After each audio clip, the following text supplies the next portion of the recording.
오늘 그 초유의 사태가 벌어져가지고 이제 예매를 다 했는데 현장에서 꼭 봐야겠다 하셔가지고 옆에 지금 이렇게 앉아 계시는 분들은 추가로 또 물론 예매는 다 했습니다. 다른 회차로 참고해 주시면 되겠고요. 일단 오늘 이렇게 절에보도 수요일에 봐주시고 끝까지 남아주신 게스트분들, 저기 관객분들께 인사 한번 해주시면 좋을 것 같은데요. 김미연 감독님부터 부탁드리도록 하겠습니다.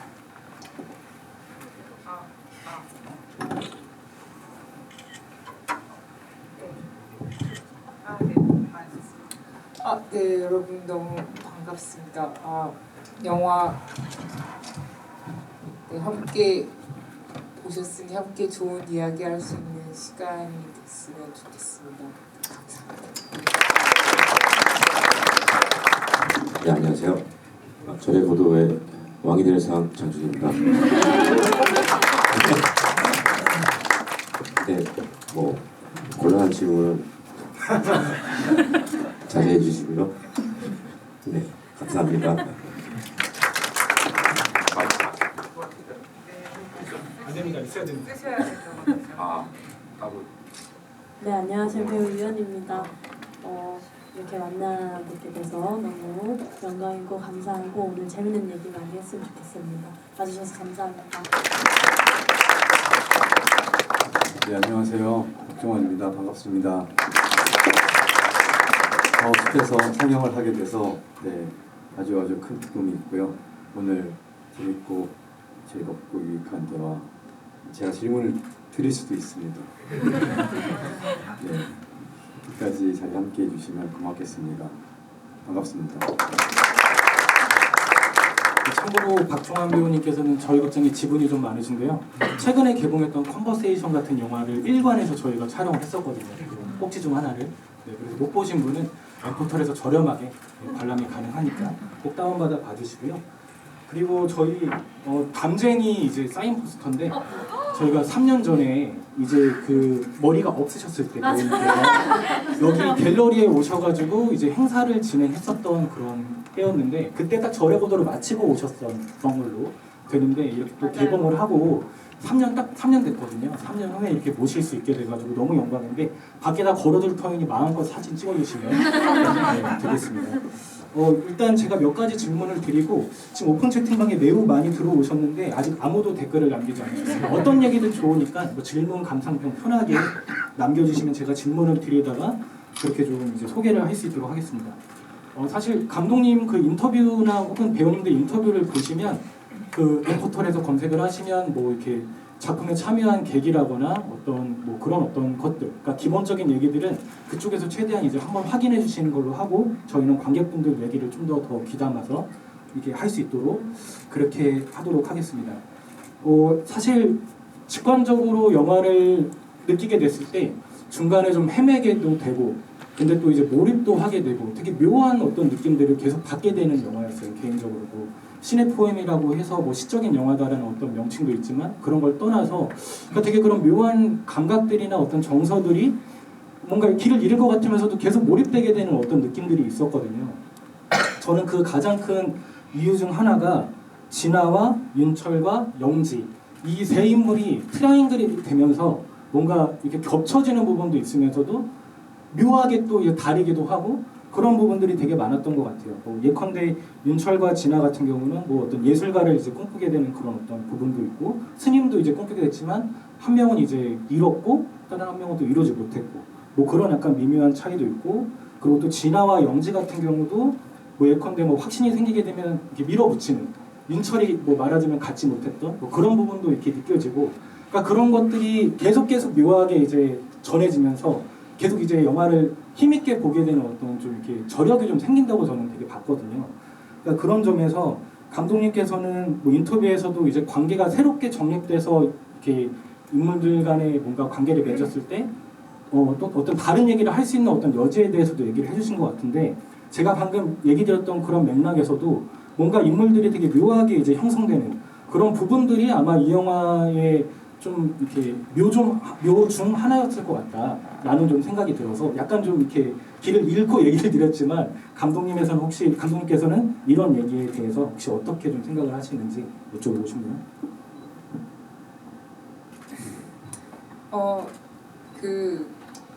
예전에 그러니까 이 이야기에 도달하는데 한 가지에서만 시작한 건 아니잖아요.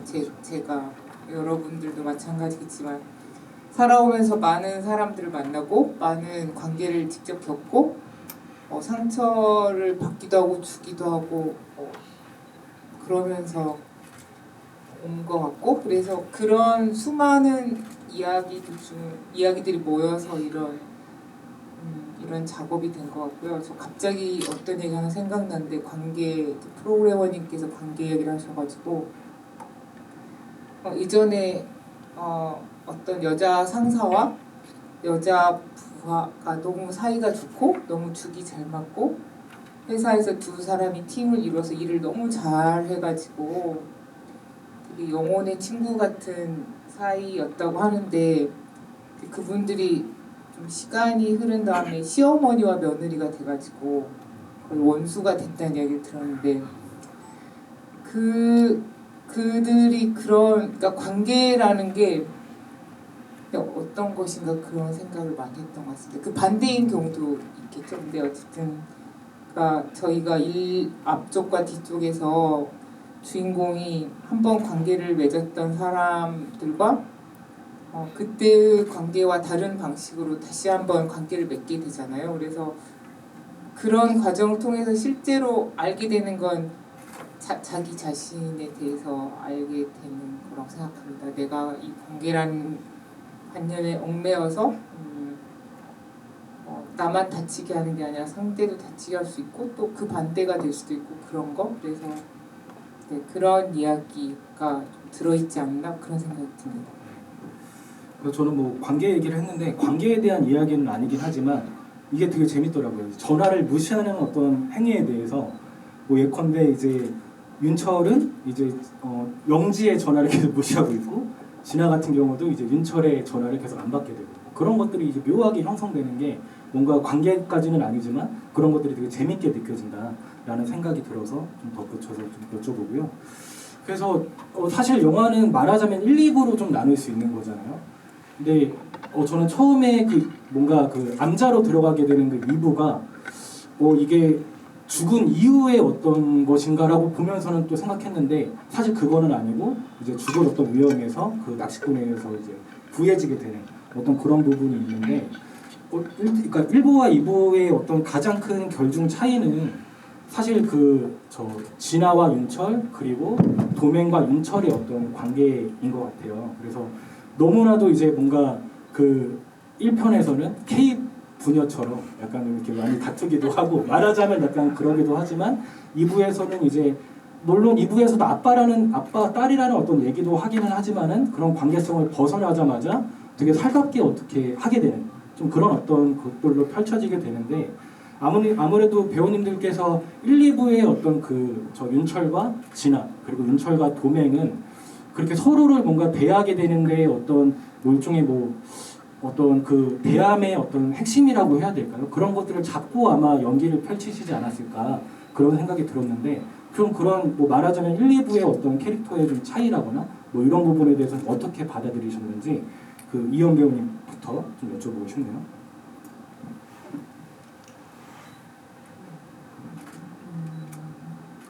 캐릭터의 차이라고 하면은 너무 극명하게 환경부터 달라지고 같은 하루를 보내도 하루를 보내는 시간이 다른 곳을 선택을 했기 때문에 그곳에 맞는 애티튜드를 갖는 것이 도맹이 해야 할 일이라고 생각했고 그 애티튜드에 깨달을 수 있는 것들이 많을 거라고 생각을 했어요. 그래서 그곳에 들어가면 아버지는 거사님이 되는 것이 맞고 그러니까 아마도 그것이 룰이기 때문에 그렇게 행했던 것 같아요. 그래서 그 룰 안에서 지키다 보면 분명히 원치 않든 원하든 알게 되고 느끼게 되는 것들이 생기고 아마 그걸 많이 느꼈고 그 느끼는 과정 속에 도맹도 알면서 그 행동을 했던 건 아니고 그 룰을 지킴으로써 알았으니까 본인도 놀라고 본인도 감동받고 본인도 벅차 올랐던 거라고 생각을 했어요. 답을 알고 시작을 했던 게 아니라 과정 속에서 모든 걸 느꼈으니까 그렇습니다. 네. 종환 배우님은 좀 어떻게 보셨나요? 그 이제 지나가 도맹이 도맹으로 등장을 하고 이제 수행센터에서 지내는 함께 지내는 이야기부터가 말씀하신 그 약간 이렇게 1, 2부가 나뉘는 그런 지점인데 그 사이의 시간들이 어떨지를 저도 상상을 좀 해봤던 것 같고 관객분들도 그 시간이 좀 상상을 하셨으면 하는 바람이 있었던 것 같고요. 그래서 처음부터 그 수행센터에서 어떤 그 관계 맺기를 새로 하는데 이제 어떻게 할 것 같다라고 구체적으로 정하지는 못했던 것 같고요. 그러면서 오히려 더 그게 기회가 됐던 것 같은 게 순서대로 촬영을 하면서 그 윤철이 이제 차에서 스스로를 이제 차에 고립하고 방치시키면서 그 장면을 찍고 나서 이제 그 뒷장면을 찍어야 되는데 그때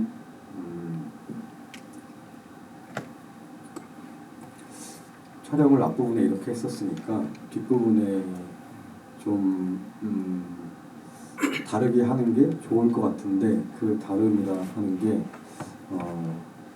새로운 관계지만 무엇보다도 좀 윤철이라는 인물에 대해서 그 시간까지 갖게 되는 관객들의 시선과 이런 것들이 좀 상상을 해보게 됐고 그런 걸로부터 좀 자유롭고 싶고 그리고 관계적인 부분에 대해서도 그렇고 이걸 이 판단이 각자에게 어떻게 다가설까라는 걸 상상 같은 걸 해봤던 것 같고요. 그리고 아무래도 1부에서는 결국 이걸 1, 2부로 나눠서 얘기를 하게 되긴 하는데 1부에서는 조금 윤철이 개인적인 입장에 대한 모습에 대한 표현이 조금 더 있었다면 이제 2부에서는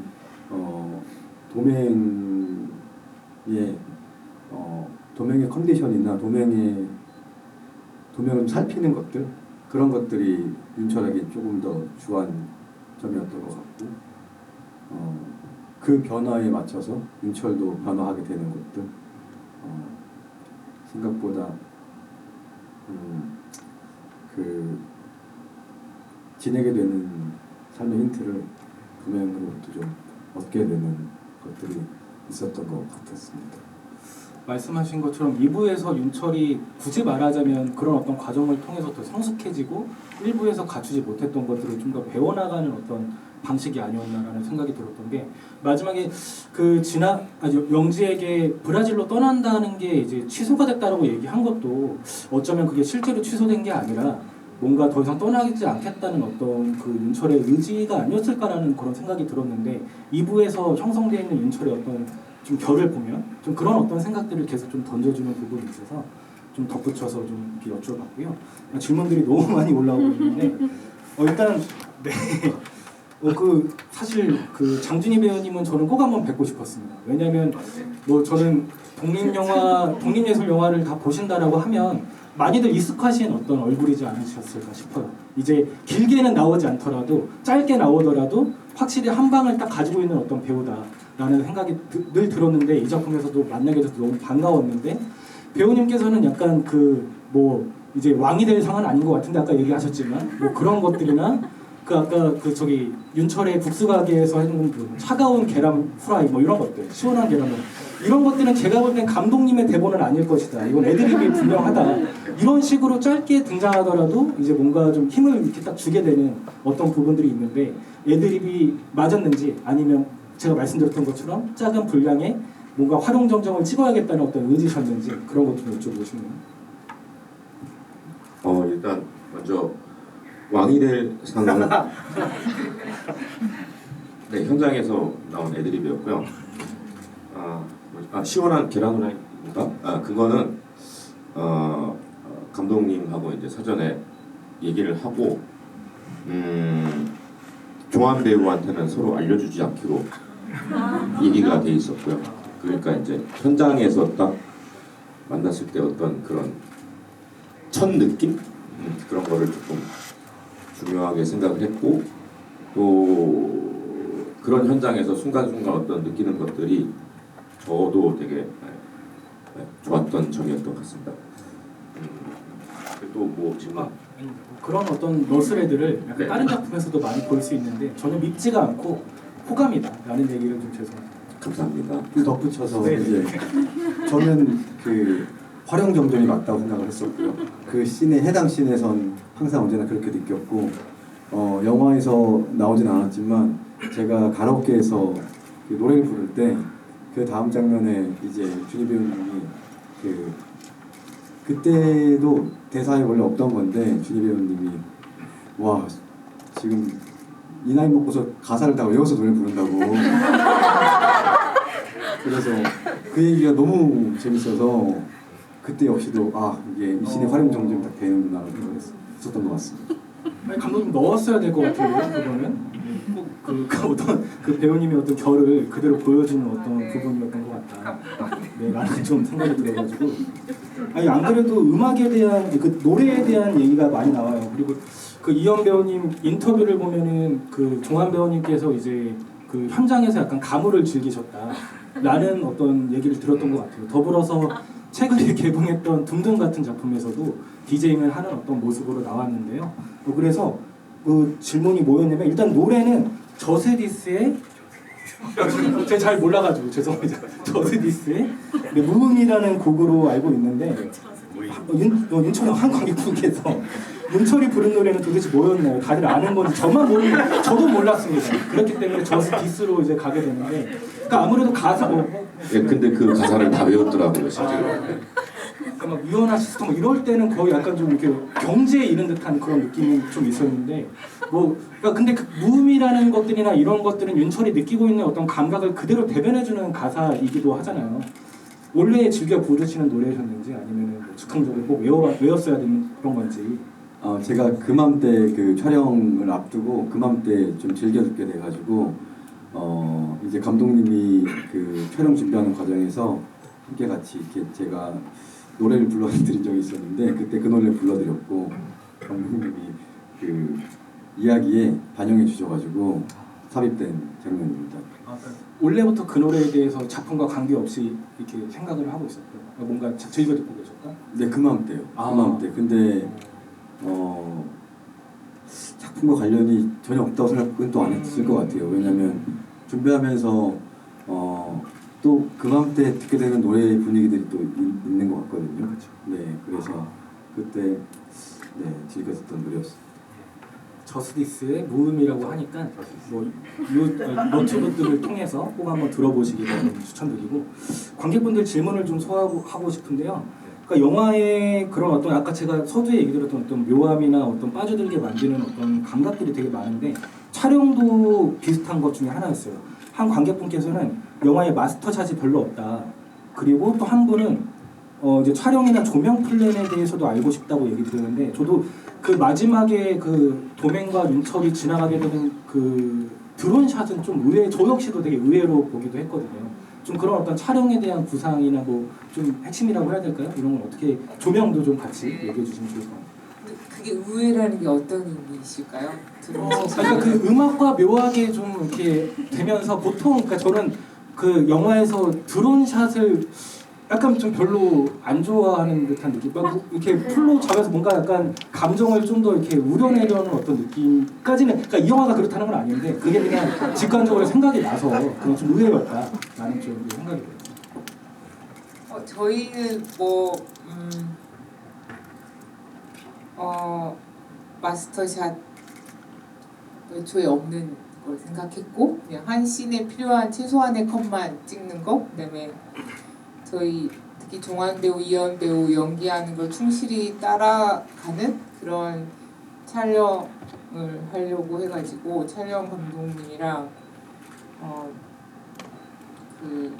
저희가 이제 리허설 없이 일단 슛을 동선을 일단 정해놓고 가지만 간 다음에 다시 계속 더 효과적으로 다음 테이크 같은 경우 배우분들 움직임에 맞춰가지고 저희가 수정해가면서 촬영을 했던 것 같아요. 그러니까 일단 배우님들 연기를 최대한 잘 찍어내는 방식, 그게 아마 저희의 촬영 플랜이었던 것 같고 거의 그런 식으로 했고, 이제 후반부는 앉아서 대화하는 씬이 좀 있어가지고 이제 그런 거는 잘 또 그랬습니다. 촬영 감독님이 정말 너무 촬영을 너무 잘 해주셔가지고 그 움직임, 그 팔로우샷 트랙 까는 거 뭐 저희가 짐볼 같은 거 사용했는데 너무 안정감 있게 제가 원래 원하는 게 흔들림 없는 트래킹 샷이었는데 그거를 거의 다 구현하셨고,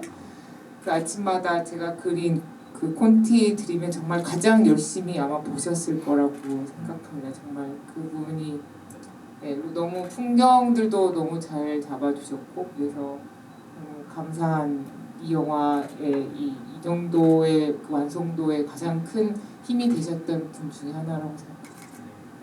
촬영이 좋은 영화는 특히 더 극장에서 봐야 된다고 생각합니다. 저희가 스코프 화면인데 다 소화하는 어떤 화면이기 때문에 꼭 저희 극장도 한번 홍보해 주시면서 저희 극장 열심히 틀고 있으니까 꼭 한 번 더 봐주시기를 좀 부탁을 드려보겠습니다.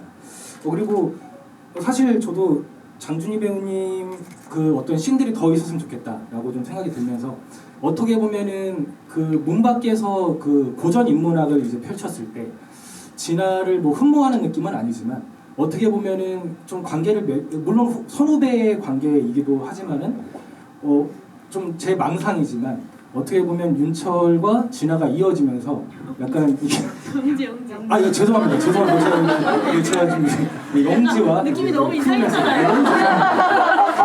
너무 긴장을 해가지고 어쨌든 그랬는데, 그래서 그 뭐랄까 영지와의 어떤 그런 것도 좀 있었으면 당연히 뭐 이제 결은 전혀 안 맞겠지만 그런 것도 상상해 보게 되는데, 한 관객분께서는 경수의 존재가 있어서 윤철이 외롭지 않아 보였다. 섬에 찾아오는 한 마리 새 같았습니다라는 얘기가 너무 공감되는 것 같아요. 특히 마지막 국수 그 장면에서 계속 어스레도 떨고 하는 부분인데 좀 이 어떤 그 편에 대해서 배우님은 좀 어떻게, 갈매기라고는 하지 않았고요. 섬에 찾아오는 새, 갈매기 같기도 한데 근데 듣다 보니까 제가 섬인지 새인지 좀 헷갈리는 것 같은데. 그러네요. 네. 일단 뭐 아까 말씀하신 어떤 관계의 변화에 있어서 1부와 2부를 나눴을 때 유일하게 그냥 있는 그대로의 윤철을 봐주는 그런 배역이었기 때문에 그렇게 보신 것 같고요. 영지 선배와의 그거는 있었어요. 찍었어요. 네. 그래서 그 술 마시는 씬에서 무의미를 부르고 난 뒤에 저는 김민우의 사랑일 뿐야를 부르는 찍었죠. 네. 아 찍었나요? 네, 찍었습니다. 네. 근데 뭐 이제 후반 작업에서 잘려 나갔는데, 그럼에도 불구하고 계속 윤철을 이렇게 그냥 옆에서 얘기는 하지만 있는 그대로 봐주는 뭐 그런 역할이었죠. 네. 그 감독님 전작에서도 또 남주의 친구 역할이었거든요. 네. 찍었다고 하셨으니 영화가 아직 지금 4천을 임박하고 있는 걸로 알고 있는 4천 관객을 혹시 5천 관객을 넘게 되면 배우님의 어떤 그 무의미를 풀로 들어보고 장준희 배우님의 사랑일 뿐이야를 꼭 한번 들어볼 수 있는 영상 같은 걸 제작했으면 좋겠다라는 바람이고요. 네, 어떠실까요? 꼭 한번 좀 고려해 주셔. 배급사 있으시죠? 꼭 한번 고려해가지고 이렇게 해주시면 재미있지 않을까 이렇게 얘기를 드려보고요. 한 관객분께서는 본명인 도맹의 한문이 궁금합니다라고 얘기를 해주셨는데, 그냥 짧게 혹시 감독님 도맹 네. 어떻게 지으셨나요? 길도의 싹틀맹입니다. 맹아라는 쓰잖아요. 네. 길이 싹틀. 예. 그래서 윤철이 자꾸 2부라고 얘기하지만 그냥 편의상 2부로 얘기 드리면 그 암자에 가서 처음 하는 행위가 나무를 심는 행위였던 것 같아요. 그게 약간 마치 이렇게 내가 자꾸 그 저기 도맹을 이렇게 좀 케어를 하겠다라는 그냥 느낌으로 굳이 상징으로 하는 건 아니지만 그런 느낌도 좀 받아서 약간 도맹이라는 이름도 약간 뭔가 매칭이 되는 느낌이어가지고 인상적이었던 그런 부분이 있어가지고 얘기를 한번 좀 드려보고요. 그리고 다음 질문이 저는 이걸 잘 놓쳤는데 영지와 윤철이 담배를 피는 씬에서 고양이가 신스틸러였다. 혹시 의도하신 장면이었을까요? 라고 했는데요. 예, 어떻게 됐을까요? 그냥 그 고양이가 우연히 나타나서 두 사람 지켜봐서 그 씬이 오케이가 됐습니다. 귀걸이 테스트. 그걸 의도하지 않았는데 본인이 알아서 그래. 근데 영화도 보시면 그 초반에 이제 윤철이 작업장 근처에서 이제 양순이를 부르는데 양순이가 사라져서 안 나오거든요. 근데 그 양순이를 부르기만 하고 근데 거기 이제 고양이가 나와서 양순이가 못 나오고 친구를 보내줬나 보다 이렇게 생각을 좀 해봤던 것 같습니다. 그렇군요. 네. 그리고 또 질문이 있는데 이것도 저도 인상적인 장면이었는데 도맹의 생일날 당일에 뛰어가는 장면이 있는데 도맹이 운동 삼아서 뛰어갔던 건지 폐활량을 높이기 위해서 혹은 윤철이 생일을 축하하러 와줄 것이라는 기대를 떨치기 위해서 달렸던 것인지 궁금하다라고 얘기해 주셨는데 사실 그 모든 것이 아니고 둘 다 아니에요. 그냥 그 안에 있으면서 계속 솟아오르는 불편한 생각들, 감정들을 어떻게든 떨쳐내려는 모습이었던 것 같아요. 그래서 달리면서 육을 움직이면 조금 맑아지는 것들이 있으니까요. 그래서 많이 뛰면서 조절을 하기도 하고 앉아서 기도하면서도 조절을 하기도 하고 그러니까 되게 애쓰는 장면이었던 것 같아요. 그 안에서 뛰기도 하고 뭐 하기도 하고 청소하기도 하고 빨래하기도 하고 하는 그 모든 모습들이 깨달음의 과정의 하나다라고 생각합니다. 돌을 닦는 어떤 일종의 행위들로 좀 보면 좋을 것 같은데 저는 뭐 배우님 마이크 든 김에 좀 이렇게 우스개 질문을 좀 드리자면은 저는 그 문신을 공개할 때 대단한 문신이 나올 줄 알고 약간 기대를 했는데 약간 사인펜으로 그려놓은 것처럼 용 같기도 한데 이게 뭔가라는 좀 생각을 했던 부분이 있어가지고 그거는 좀 어떻게 상의를 해서 그렇게 몸에 심으시고 그렇게 또 하셨는지 그것도 좀 여쭤보고 싶네요. 그 문신은 이제 감독님이 정한 문신이고요. 근데 그게 그렇게 보이지만 실제로 몸에 몸에 문신을 하게 되면 진짜 아픈 문신인 거예요. 그 문신이 왜냐면 다 칠해야 되는 문신이니까요. 그 질감을 살려서 그래서 윤철 아빠가 뭐 박은 것 같다고 하잖아요. 재봉틀로 박은 것 같아라는 그 말과 어울리는 어떤 그림의 문신이었던 것 같고 그 그림을 실제로 디자인하시는 분이 실제로 다 그려서 그날 분장팀이랑 같이 붙인 스티커 같은 거였죠. 네, 그 분장해 주신 분 안 계시죠? 제가 혹평이라기보다는 그렇게 얘기 드렸는데 스티커로 어쨌든 작업을 한 거다라고 좀 이해를 하면 좋을 것 같고요.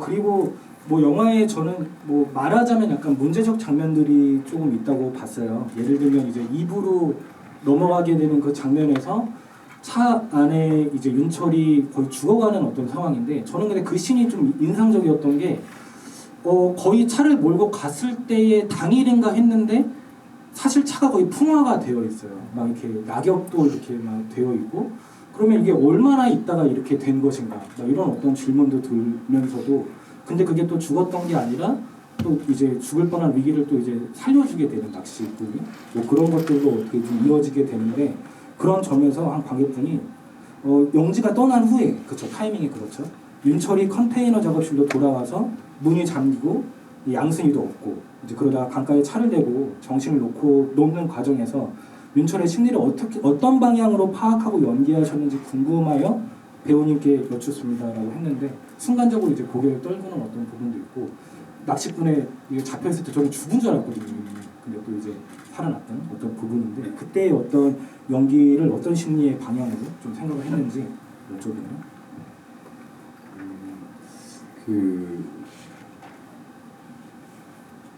더 앞으로 나아갈 만한 그런 의욕과 의지 같은 게 많이 상실된 상태고, 그리고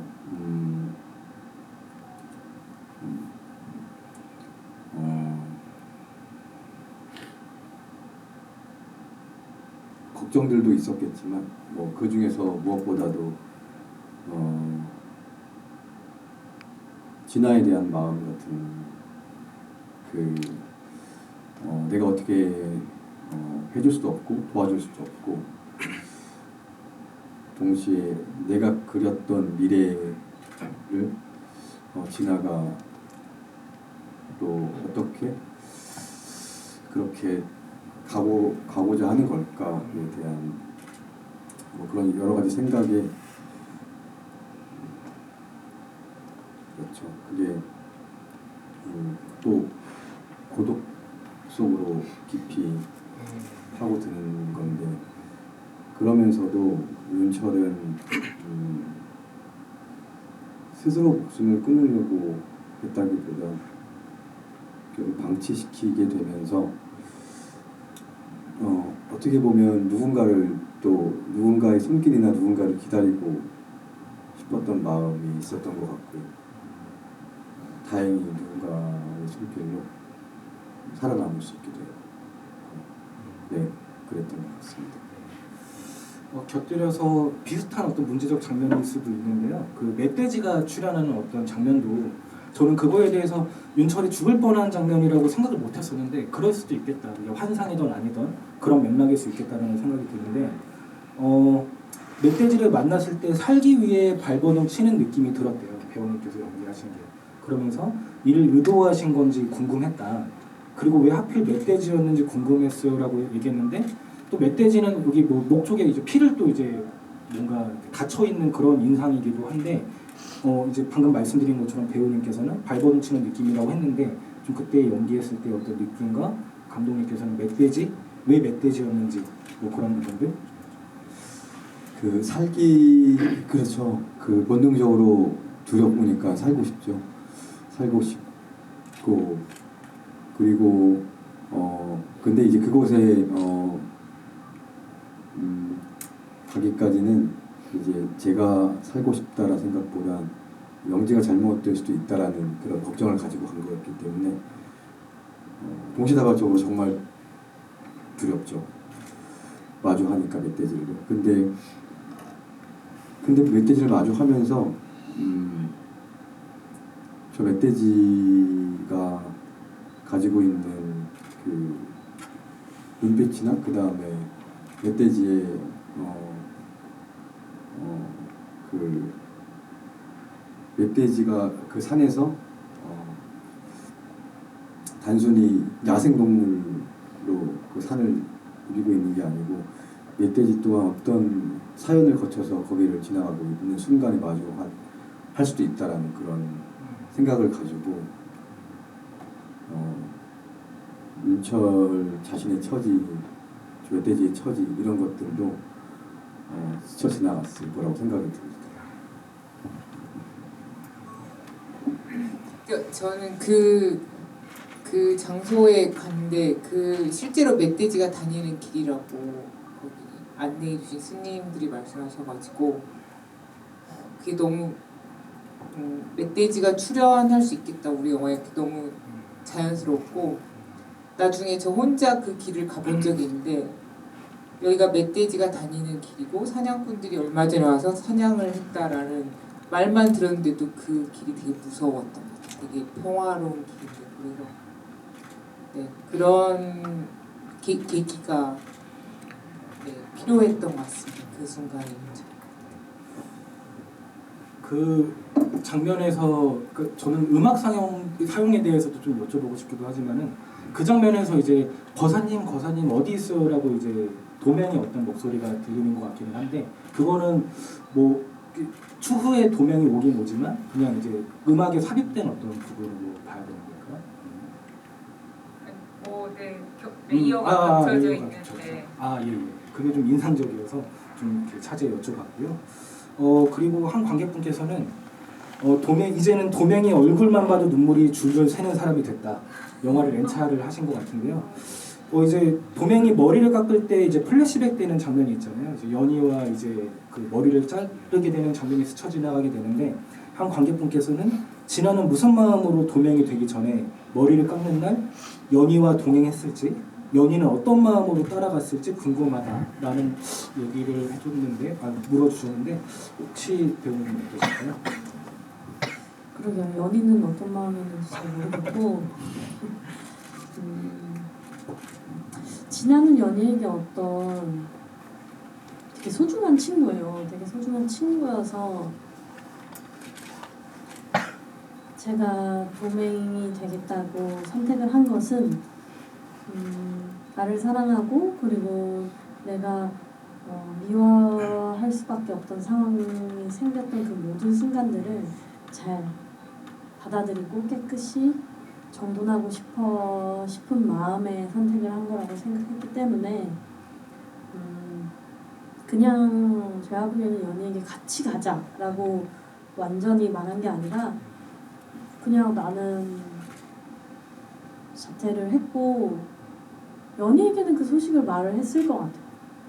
혹은 연희가 저한테 연락을 해서 뭐 어떻게 지내고 해 뭐 했든 아니면 제가 어느 순간 이걸 부모님한테 말하고 정하게 된 후에 연희한테 그냥 짧은 메시지를 하나 남겼을 수 있겠죠. 난 절에 들어가. 그러면 연희가 전화를 저에게 했을 수도 있겠죠. 그게 무슨 말이야? 하면서 그러면 뭐 긴 말을 할 스타일의 진아가 아니니까 나 언제 미용실 가? 그럼 거기서 볼래? 아니면 나 언제 미용실 가? 이러면은 나도 갈래. 했을 수도 있죠.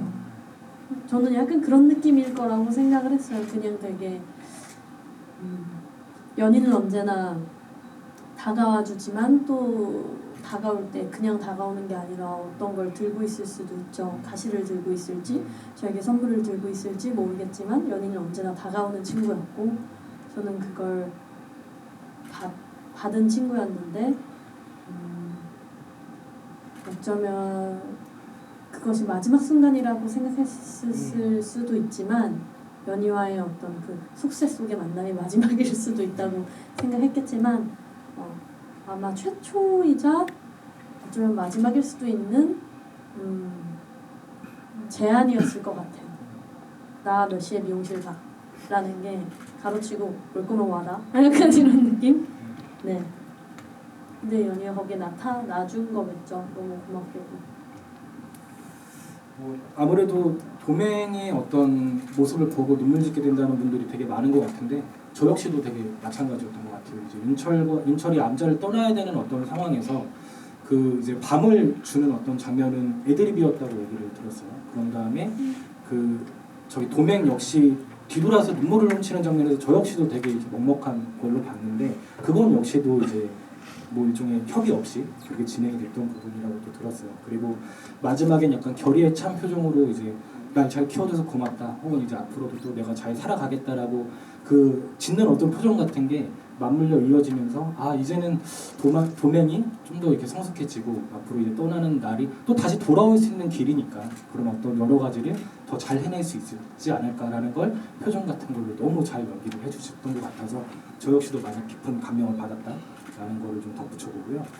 그리고 뭐 더불어서 아마 제가 문제적 장면이라고도 얘기했지만 어떤 분한테는 가장 이제 마음에 와닿는 장면이었을 수도 있고 또 영화가 뭐 윤철의 나레이션도 있지만은 정말 그러니까 말맛이 너무 좋은 어떤 대사들이 많아요. 저는 특히 그 진아가 스님이 된다라고 얘기했을 진아가 도맹이 되겠다고 이제 얘기를 했을 때 그때 이제 그 옆에서 영지가 이제 윤철을 도닥여주면서 이제 진아는 조금 특별한 애일 뿐이다. 그렇게 자기를 찾아가는 것이다라고 얘기를 하는 게 저는 너무 이게 막 거의 오열을 하면서 막 저는 봤거든요.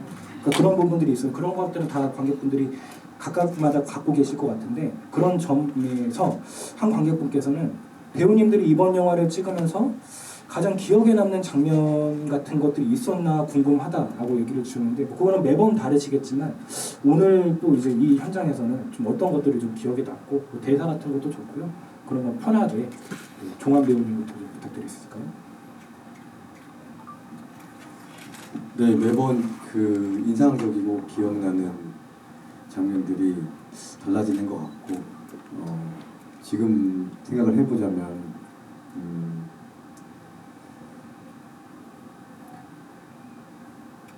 드론샷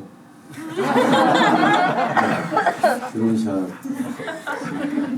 그러니까 그 둘이 대화를 나누는데 이제 다시 또 거사와 행자로 서로를 이제 부르다가 이제 또 아빠와 딸로 호칭을 하면서 대화를 나누는 그 찰나의 순간 그리고 진아가 먼저 가게 되고 윤철이 뒤를 따라가서 이제 같이 가자라고 하면서 네, 그때의 장면이 실제 그런 상황일 수도 있을 것 같고요. 또는 그게 그 순간의 어떤 환상 같다고 생각이 듭니다.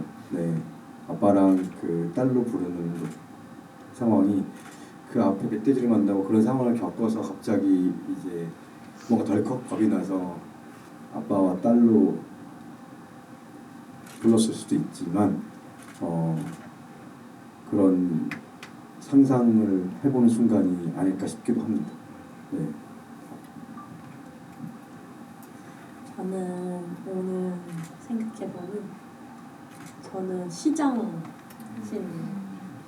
호떡 시장신은 너무 재밌었어요. 그냥 찍는 데도 너무 재밌었고 현장이 뭐 내내 언제나 편안했고 재밌었고 슛 들어갈 때 엄청 편안하진 않지만 어쨌든 이 관계들과 저희 현장이 너무 좋았었는데 그 중에서도 시장 씬은 너무 재밌었어요. 그냥 거사님이랑 같이 그 티키타카도 너무 재밌었고 뭔가 계속 어떤 이야기를 할지 어떻게 행동을 할지라는 그 이 환경 속에서 도맹으로서 그리고 거사님으로서 이 길을 걷는 게 되게 재밌던 기억이 나요.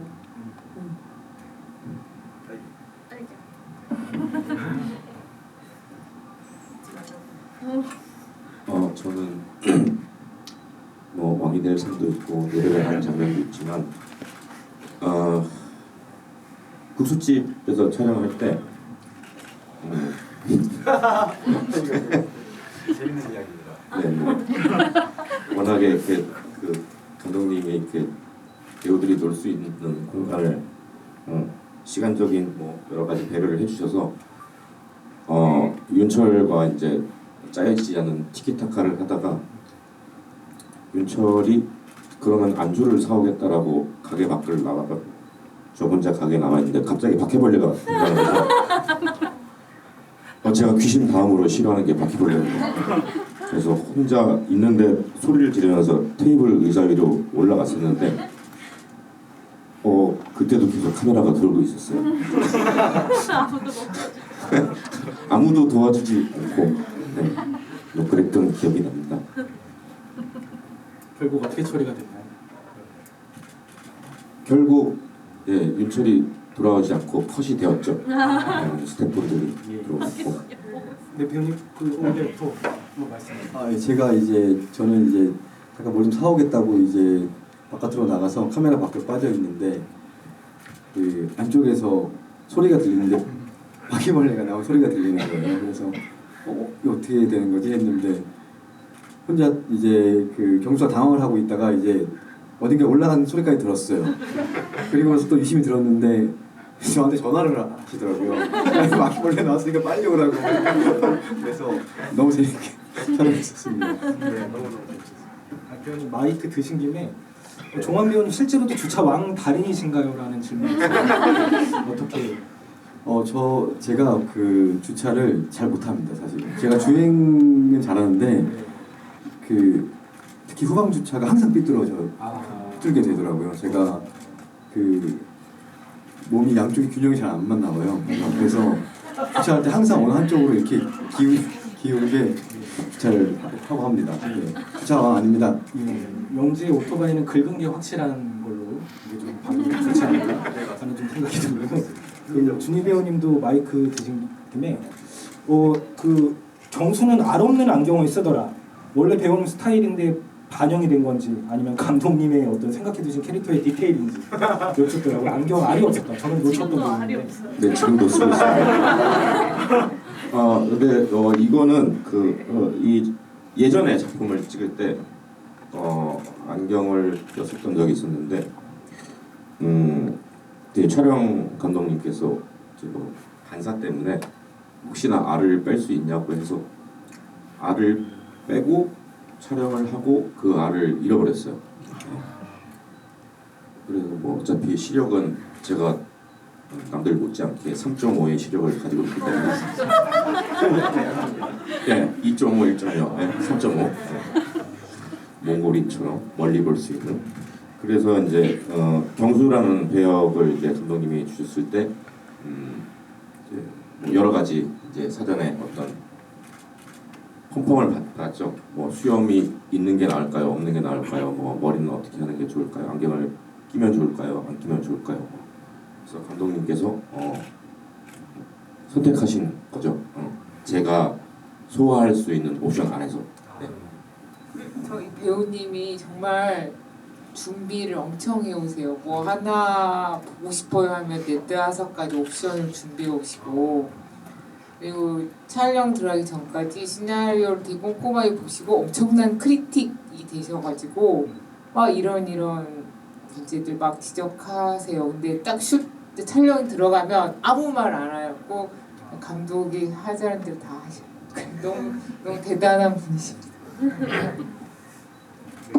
그리고 또 질문 중 하나가, 이제 콩국수와 칼국수를 좋아한다던 모녀는 윤철이 인사를 건네므로써 금우스님의 어떤 그 조언 중 하나였죠. 그럼 식당에 다시 찾아왔을까라는 부분과 식당의 벽에 늘어나던 얼굴 그림 중 중년의 여성과 좀 더 젊은 여성의 얼굴이 있었는데 그 모녀의 그림이었을까요? 라고도 얘기해 주셨는데, 그 어떤 벽에 있는 그림들에 대해서도 좀 배우님이나 감독님께서 지금 얘기해 주실 수 있을까요? 실제로 맞아요. 오. 그리고 거기 저희 미술 감독님이 그리셨는데 출연하신 분들 그리시고 그다음에 그 스태프들 얼굴 많이 그렸습니다. 네, 알겠습니다. 그리고 한 관객분께서는 여기도 경수에게 윤철에게 경수는 서로 어떤 친구일까요?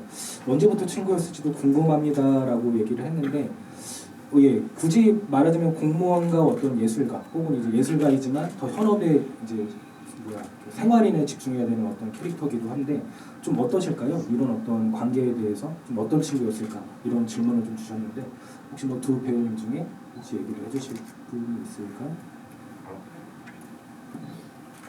뭐 절의 고도 안에서 등장하는 유일한 친구죠.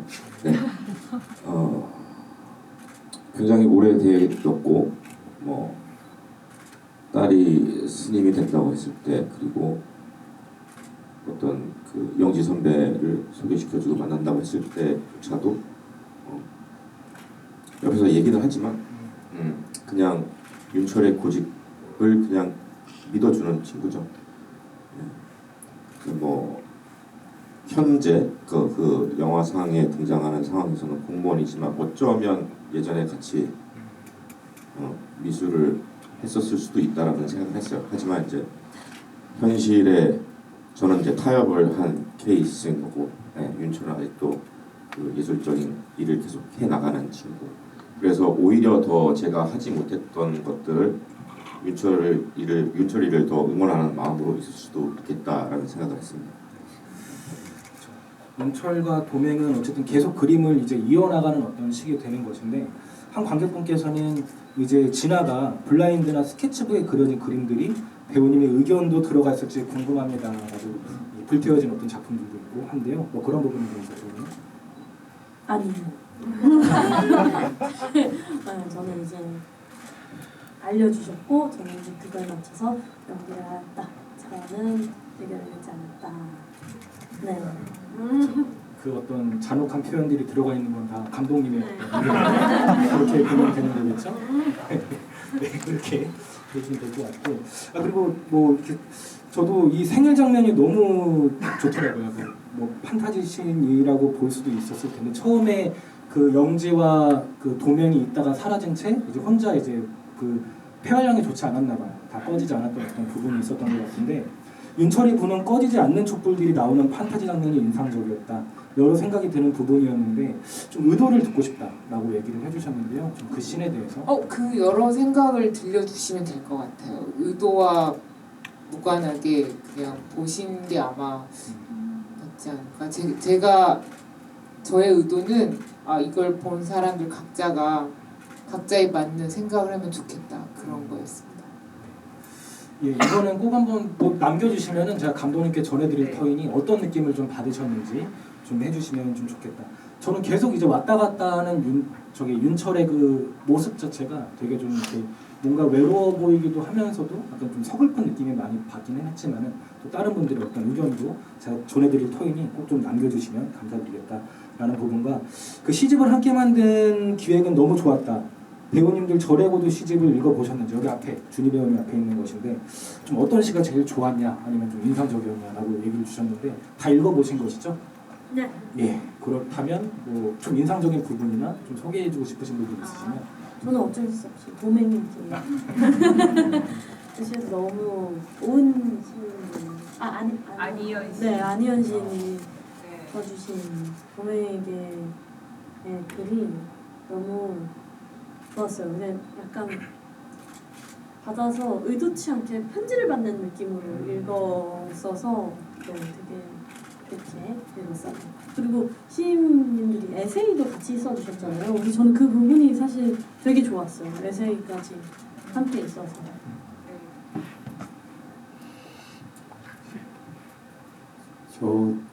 그 시인분들 다 각자 너무 달라서 다양하게 좋았었고요.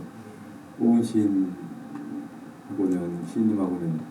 그 GV 같이 했는데, 네, 영화에 대한 애정이지만 GV 너무 재밌게 함께 해주셔가지고 그래서 너무 좋았었습니다. 준희 배우님 혹시 읽으셨나요? 죄송합니다. 그대로 가져가셔가지고 읽으시는 걸로 그렇게 좀 해주시고 그 감독님께서는 네, 저희 배우님들이 쓰신 글 너무 좋았습니다. 혹시 뭐 가지지 못하신 분들 계시죠? 저희가 현장 이벤트로 드리기도 했으나 예스24 등등의 절찬 판매 중에 있으니 꼭 한번 좀 구매를 하셔가지고 배우님께서는 10,000원 지불하시고 죄송하고요. 가져오시면 될 것 같습니다. 또 한 관객분은 라면이나 짜장이 먹고 파지는 영화는 많았는데 두부 부침이 먹고 싶은 영화는 처음이었다. 너무 맛있게 보이고 또 윤철이 사진으로 담기까지도 하는데 참 맛있었겠다라는 좀 생각이 들면서도 한 관객분께서는 윤철의 국수집 국수는 맛이 어떤가요? 라고 얘기를 주셨는데요. 마지막에 바지락을 빡빡 씻기도 하지만 맛있었나요? 바지락 칼국수가 그 판매가 안 된 걸로 바지락을 열심히 닦아놨는데 바지락 칼국수는 아마 영화상에서는 안 된 것 같고요.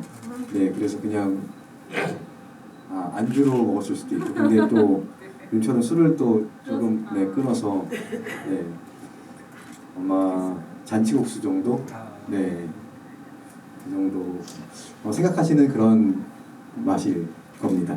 멸치 제가 우려낸 그 경수의 입장에서 그 칼국수집을 보면 면발을 되게 잘 뽑았을 것 같아요. 그러니까 그 앞에 작업실에서 막 조합을 막 하잖아요. 그런 경력으로 면발은 기가 막히게 뽑지 않았을까. 맛집 코스가 있어요. 그런 생각입니다. 허둥이 그 처음에 그 작업에 허둥이라는 이름과 왕비겁이었나요? 왕겁제 뭐 그런 것들이 갑자기 생각이 나면서 과연 음식을 잘 만들었을지 좀 궁금해지기도 하지만 어쨌든 맛있었을 것 같다는 그런 좀 생각들을 보태보면서 한 관객분께서는 도맨과 윤철의 두부부침 한 접시가 가슴에 와닿았다. 결국 어디서나 쉽게 볼 수 있었던 재료였다. 따뜻한 두부처럼 도맨과 윤철의 가슴이 따뜻해짐을 느꼈다라는 건데 되게 그런 어떤 느낌으로 저 역시도 좀 봤던 부분이 있고 그리고 저는 그 종환 배우님 유독 이 영화에서 어디를 응시하는 장면이 많은 것 같아요. 예를 들면 그 오한마지를 했던 허리 통증을 이제 그 유발했을 때도 그때도 해를 보고 있었고 이제 국수집 앞에서 하늘도 보고 있고 이제 또 바다도 보게 되는 그런 장면이 있는데 마지막 엔딩에서는 TV에서도 뭔가 계속 응시하게 되는 장면으로 표정을 하잖아요. 혹시 그런 것들은 어떤 좀 이렇게 뭔가 디렉팅이 들어갔던 부분인지 좀 제가 너무 예민하게 봤던 건지 싶기도 한데 혹시 그런 부분들에 대해서 네, 낡은 레스토랑 공사장에서 이렇게 지는 해를 바라보고 있을 때는 그게 처음부터 이야기에 같이 담겨 있던 내용이었던 것 같고요. 맞죠? 네, 네.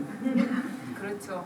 네, 저희가 해 지는 해를 딱 잡기 네. 연습을 열심히 했던. 그리고 국수집에 앞에 나와서 하늘을 보고 했던 건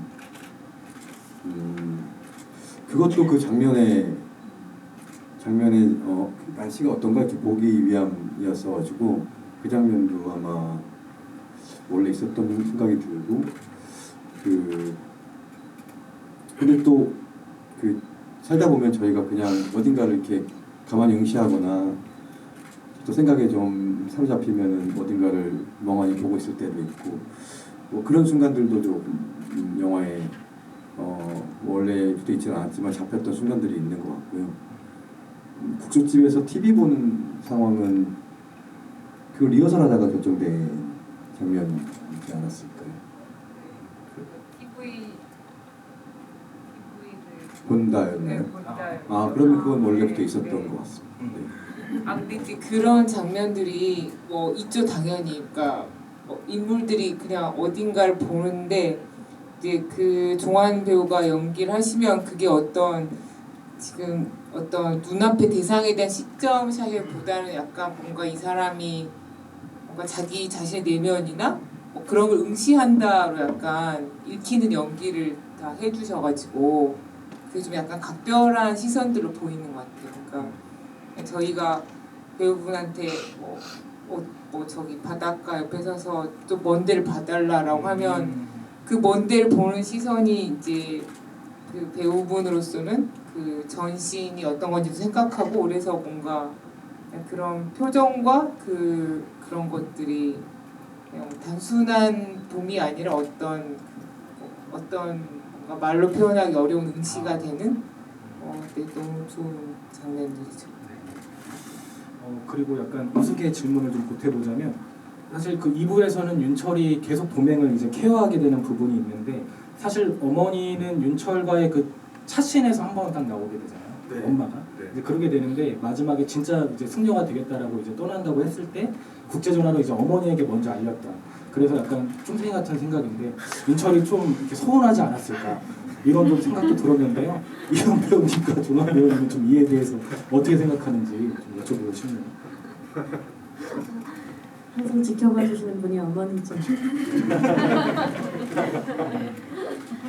어머님은 어쩔 수 없는 것 같아요. 그러니까 뱃속에서 나왔잖아요. 그러니까 그 깊이와 그러니까 어쩔 수 그 공감 관계와 이해 관계가 어쩔 수 없고 그리고 그냥 제가 전하는 게 더 낫지 않았을까요? 아빠가 다시 엄마한테 전화해서 도맹이 진짜 개를 봤는데 이것과 제가 직접 어머니께 전화를 해서 저 개를 받을 거예요 라고 말하는 거는 네, 그건 예라고 생각을 한 것 같아요. 예다. 그 윤철의 마음속 깊이 진아에게 엄마가 먼저라는 생각이 있었을 것 같고요. 그래서 영지랑 같이 셋이 밥을 먹을 때도 그때 그 인난성 네 갔을 때 그때 이제 몸이 안 좋고 뭐 힘들고 했었을 때 엄마한테 연락을 했었냐는 이제 윤철의 그런 대사가 있었는데 네 진아에게 엄마가 먼저고 그런 마음도 윤철에게는 깊이 있었을 것 같습니다. 이제 1시간이 저희 넘어가고 있는데 거의 이제 마무리할 때라는 거를 좀 얘기 드리면서 한 관객분께서는 이제 마지막 질문이 될 것 같습니다. 나레이션 사용이 독특했다. 잘 어울리고 딕션도 참 좋으라는 배우라는 생각이 들었다고 합니다.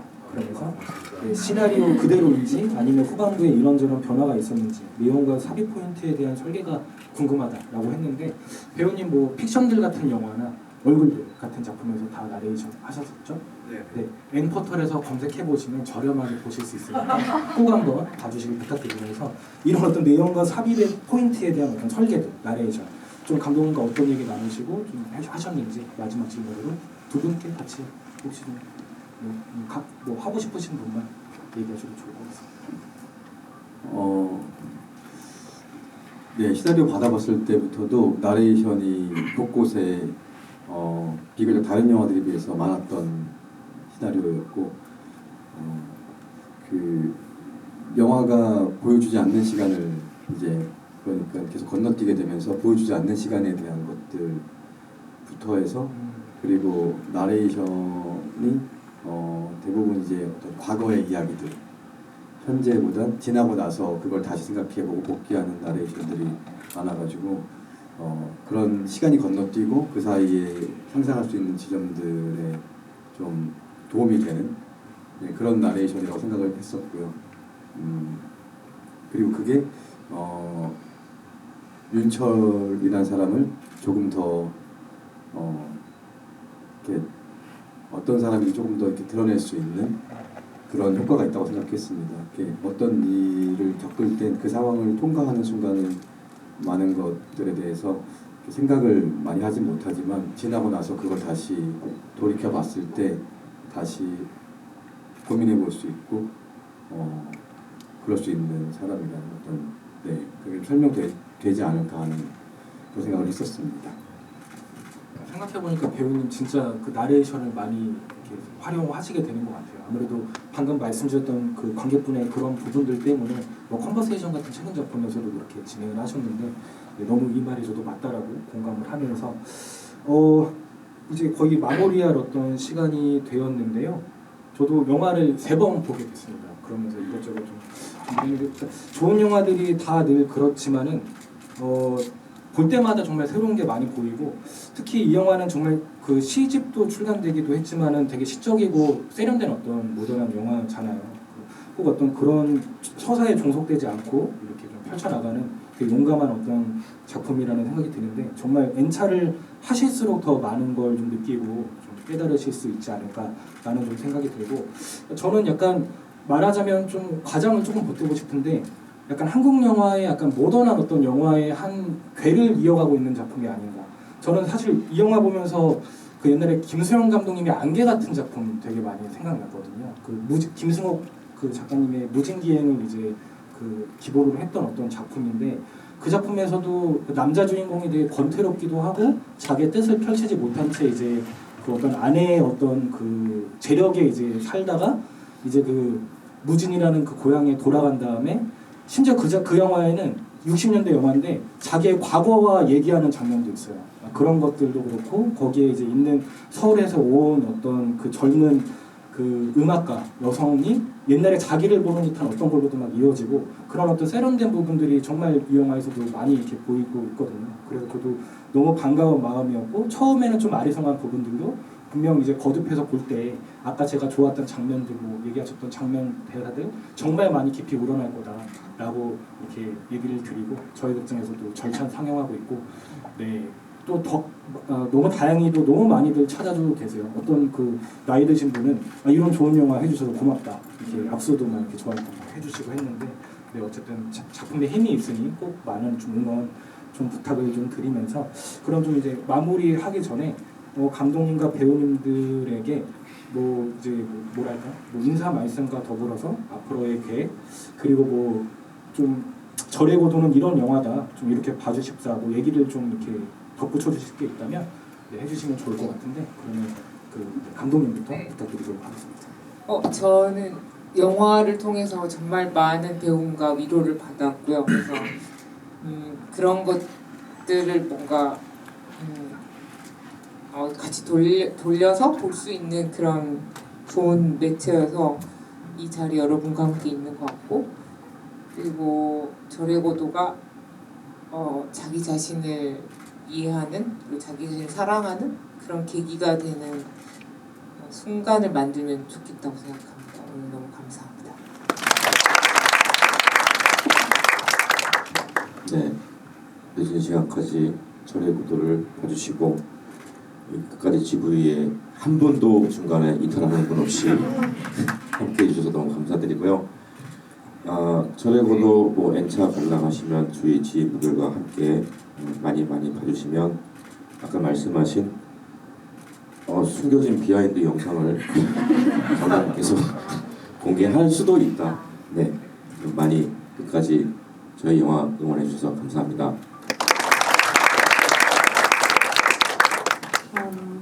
저희 영화는 그냥 요즘 참 하루하루들이 많이 바쁜 것 같아요. 모두가 저도 포함, 앉아 계신 관객분들 포함 세상이 너무 바쁘게 흘러가서 아마 해야 할 생각들조차도 잠시 미뤄둘 때가 있는 것 같은데 그냥 영화를 보시는 이 시간만큼은 뭔가 하고 싶고 해야 할 생각들을 하셨으면 좋겠다.